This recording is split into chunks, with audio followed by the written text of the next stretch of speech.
पाकिस्तान की आतंक परस्त नीतियों की जानकारी दुनिया में देने के लिए जाएंगे भारत के सांसद। विदेश सचिव सांसदों के डेलीगेशन को देंगे ऑपरेशन सिंदूर की जानकारी। 7 सांसदों के नेतृत्व में बनाई गई है कमेटी। भारत द्वारा पाकिस्तान में आतंकवादी स्थलों पर किए गए हमलों, उसके बाद दोनों देशों के बीच हुई सैन्य कार्रवाई और फिर कार्रवाई बंद करने पर बनी सहमति के संबंध में समिति को दी जाएगी जानकारी। मध्य प्रदेश की बीजेपी सरकार के मंत्री विजय शाह की याचिका पर सुप्रीम कोर्ट में सुनवाई। कर्नल सोफिया कुरैशी को लेकर विवादित बयान देने से जुड़ा है मामला। हाई कोर्ट के आदेश पर विजय शाह के खिलाफ दर्ज हुई एफआईआर। विजय शाह ने सुप्रीम कोर्ट में हाई कोर्ट के एफआईआर के आदेश को दी है चुनौती। सुप्रीम कोर्ट ने मंत्री को लगाई थी फटकार। मंत्री विजय शाह अपने बयान के लिए मांग चुके हैं माफी।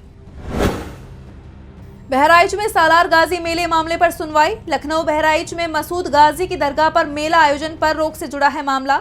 मेले की अनुमति पर अंतिम फैसला सुना सकता है कोर्ट। लखनऊ हाई कोर्ट की बेंच करेगी सुनवाई। सैयद सालार मसूद गाजी की दरगाह पर आयोजित होने वाले जेठ मेले पर जिला प्रशासन ने लगाई थी रोक।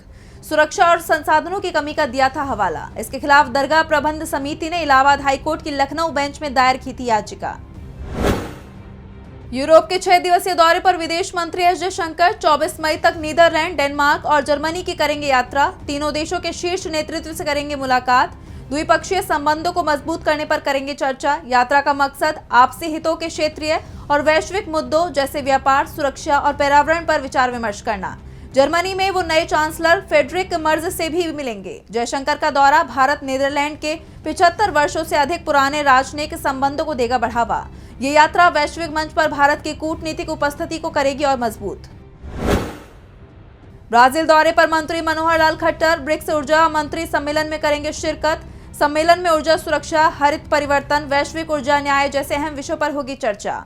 ये यात्रा ऊर्जा ट्रांजिशन में भारत की वैश्विक भूमिका करेगी और मजबूत। इस मंच पर भारत बताएगा अपनी 1 दशक की उपलब्धियां। सम्मेलन के बाद मनोहर लाल की ब्राजील में द्विपक्षीय मुलाकातें संभावित। हरित हाइड्रोजन पर प्रस्ताव की संभावना। आज हिमाचल प्रदेश सचिवालय में 12 बजे हिमाचल प्रदेश के मुख्यमंत्री सुखविंदर सिंह सुक्खू की अध्यक्षता में मंत्रिमंडल की बैठक। इस बैठक में रिटायरमेंट आयु, पेंशन नियम, जूनियर ऑफिस असिस्टेंट, लाइब्रेरी भर्ती, इलेक्ट्रिक टैक्सी योजना, हिम केयर और आयुष्मान योजना जैसे अहम मुद्दों पर होगी चर्चा। बैठक में लिए जा सकते हैं कई बड़े फैसले। उप मुख्यमंत्री मुकेश अग्निहोत्री की रिसोर्स मोबिलाइजेशन सब कमेटी की सिफारिशें, विशेषकर कर्मचारियों की रिटायरमेंट आयु बढ़ाने का प्रस्ताव भी हो सकता है एजेंडे में शामिल। बैठक के बाद मुख्यमंत्री का दिल्ली दौरा प्रस्तावित। इस बैठक पर टिकी है राज्य भर के लोगों की निगाह।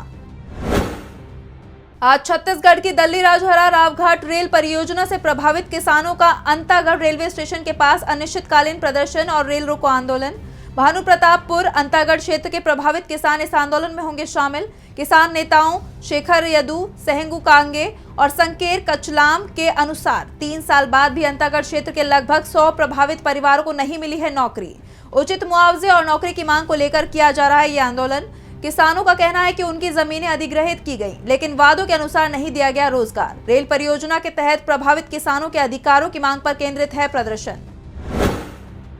रूसी राष्ट्रपति व्लादिमीर पुतिन से फोन पर बात करेंगे अमेरिकी राष्ट्रपति ट्रंप। यूक्रेन में युद्ध विराम के लिए डालेंगे दबाव। यूक्रेनी राष्ट्रपति वोलोदिमीर जेलेंस्की और विभिन्न नाटो देशों के नेताओं से भी करेंगे बात, ताकि दोनों देशों के बीच युद्ध विराम समझौते को बढ़ाया जा सके आगे। व्यापार पर भी होगी चर्चा।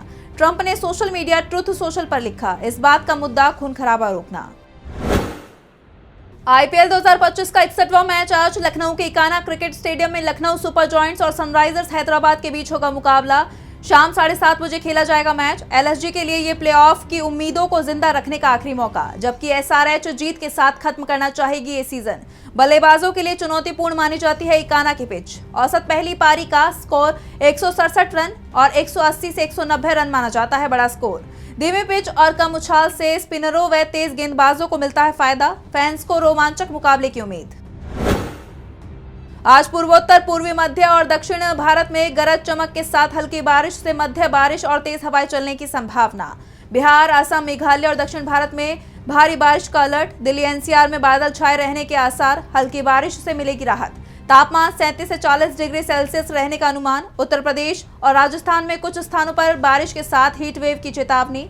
पश्चिमी भारत जैसे कोंकण, गोवा और मध्य महाराष्ट्र में भी बारिश और आंधी की संभावना। कुल मिलाकर देश भर में बारिश और गर्मी का मिश्रित प्रभाव देखने को मिलेगा।